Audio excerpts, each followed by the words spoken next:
Did you know that researchers have found a hidden underground river that flows through the canyon, stretching over 170 miles long? What's even more astounding is that this subterranean river remains largely unexplored, home to untold mysteries and secrets that have been kept hidden from the world for millions of years. The river is home to a unique ecosystem with some species never before seen by science. This latest discovery is set to revolutionize our understanding of the Grand Canyon and the incredible mysteries it holds, proving that there's always something new to be uncovered in this breathtaking natural wonder. The Grand Canyon is one of the most stunning natural landmarks in the United States, measuring up to 18 miles in width and 1 mile in depth. It is located in Arizona and stretches for 277 miles. The Hopi Indians have a strong belief that it is the entrance to the next world. More than 6 million people traveled to see it in 2016 because, in large part, of its vastness and mystique. However, what those individuals are likely unaware of is the possibility that the Grand Canyon was once the site of an entire underground civilization at one point in time. However, where are they at this time? And what motivated them to give up on the canyon? So let's dive into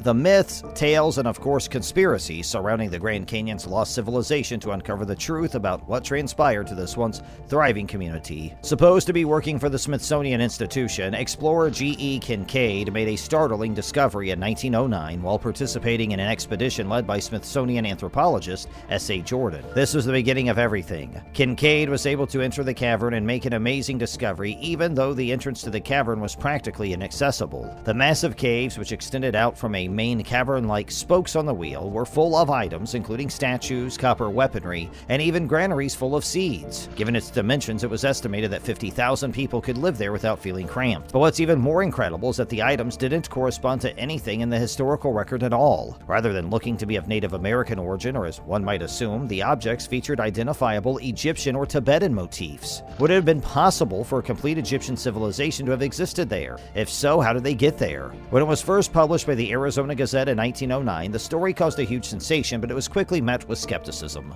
The Smithsonian has no record of either of the scientists or their discoveries, and firmly quashes any claims that Egyptian artifacts have been found in either North or South America. Since then, nobody has been able to locate these enormous caves anywhere on the planet. Was this some sophisticated prank, perhaps one that was played by the Gazette to increase their circulation? Although this is a possibility, many people who believe in conspiracies find it hard to believe. Some people believe that the Smithsonian Institution has purposefully destroyed items that don't fit in with the status quo story of human history. They also believe that the Smithsonian has purposely removed any mention of Kincaid and Jordan from their records. Some people believe that the caves include a portal to the fourth dimension, which is where the reptilians, yes, really, who have been running the world covertly for thousands of years, emerge into our world. Still, others have the opinion that the region is top secret and well guarded, similar to Area 51. Talking about what is found recently, well, a group of paleontologists from all over the world have joined forces to investigate some significant fossil footprints that were found not long ago in a remote area of Grand Canyon National Park in Arizona. Trackways of primitive tetrapods, these are animals with 4 legs,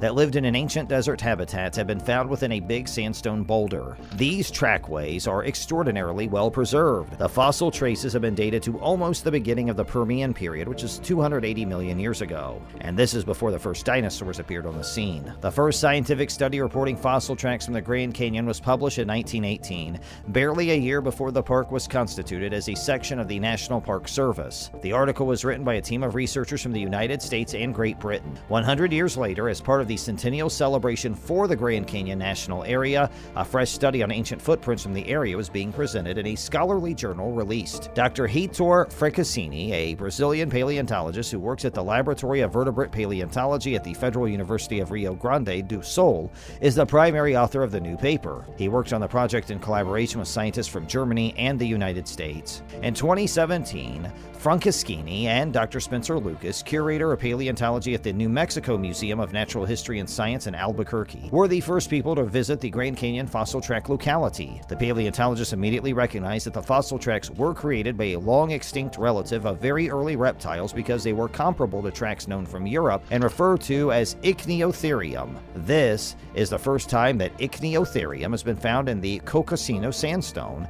and a desert environment. The discovery was made at the Grand Canyon, and in addition to this, the geological age of these fossil tracks makes them the youngest example of this particular form of fossil track found anywhere in the globe. Ichneotherium is a type of footprint that's thought to have been made by a mysterious group of extinct tetrapods known as the diadectomorphs.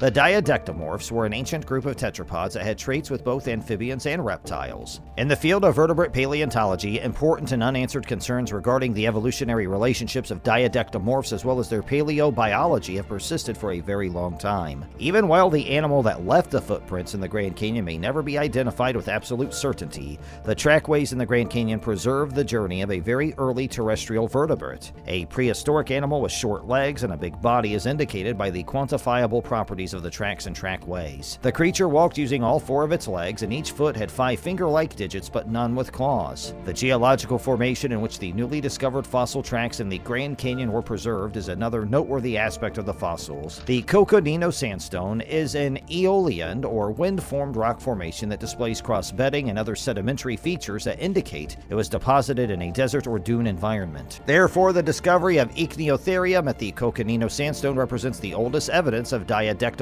inhabiting an arid desert habitat. These new fossil tracks discovered in Grand Canyon National Park provide important information about the paleobiology of the diadectomorph, said Franceschini, who led the expedition that uncovered the tracks. It was presumed that the diadectomorph did not have a typical adaptation necessary to survive in an environment that lacked access to water, and therefore it was not likely that they could have survived in a desert environment. A class of creatures known as amniota, which includes all living reptiles, birds, and mammals, does not include diadectomorphs. Lucas also mentions that paleontologists have long thought that the only amnidotes could live in the dry and harsh Permian deserts. This discovery demonstrates that tetrapods other than reptiles were surviving in those deserts, and surprisingly, they were already suited to survive in environments with minimal water. Although beautiful, the Grand Canyon still has many mysteries that have yet to be solved.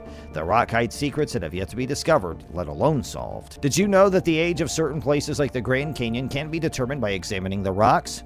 Geologists can determine the canyon's age by examining the strata of rock that have accumulated within its walls. One of the most mysterious things about the Grand Canyon is the fact that its wall rocks don't seem to contain all the answers. John Wesley Powell, a man who visited the canyon in 1869, noticed that several layers of rock that should have been on the canyon walls weren't there. Rock that should have been in the walls for over 1 billion years is missing. Underneath younger rocks, just 520 million years old in some areas, rocks having ages of 1.4 billion to 1.8 billion years have been found. Getting an accurate age estimate for the canyon's rocks is no easy task. Though there are several theories as to how large hunks of granite could have been washed away, no one knows for sure why so much of the canyon's history is missing. The Great Unconformity refers to this type of problem, which has been seen in a small number of sites. One of the factors that establishes the Grand Canyon's age is the presence of the Great Unconformity. Due to a lack of reliable methods for dating the rocks that make up the Grand Canyon, its age remains a matter of conjecture. For many, the canyon's formation only dates back a scant 5 to 6 million years. Some estimate that it was formed some 70 million years ago. That's a big discrepancy for sure. Considering that there are rocks in the canyon that are 1.84 billion years old, adds another layer of complexity to an already confusing issue. Multiple Grand Canyon area rangers have mentioned that visitors have been sending supplies back into the area. Rangers claim that they periodically receive letters or packages containing artifacts that people have stolen from the canyon and believed to be cursed and taken by bad spirits. It seems that every time they bring back a souvenir from their travels, bad luck follows them home. So they pack it up and ship it off to the return address. Whether or not you feel a piece of nature is cursed, it's against the law to remove it from a national park. The Grand Canyon's cave systems are very interesting. The canyon is littered with caves, and as of this moment, we know of only a little more than 300 of them. However, geologists estimate that the Grand Canyon has over 1,000 caverns. What secrets or treasures could be hidden there in the depths of these caves? Numerous people have asked this very question. According to conspiracy theorists, Egypt hides a secret city beneath the desert. This claim was sparked by that single event in 1909 where the Arizona Gazette published a story about the explorations of several different individuals. The Smithsonian Institution's explorers allegedly uncovered a hidden system of massive caverns. They speculated that as many as 50,000 people could call the caves home at one time. The treasures in the caverns range from statues to swords to seeds and beyond, and they also differed greatly from what the Native Americans had at their disposal. The enthusiasm that surrounded this story was very understandable. There's a popular urban legend that the Grand Canyon conceals an ancient Egyptian metropolis. This has been a widely circulated urban legend for some time now. However, the Smithsonian does not have any artifacts from the expedition or records from any of the explorers described in that article. There's no doubt that the Grand Canyon will continue to confound explorers and scientists of all stripes for a very long time. The canyon is so massive that our limited excavations have only allowed us to scrape the surface of its wonders.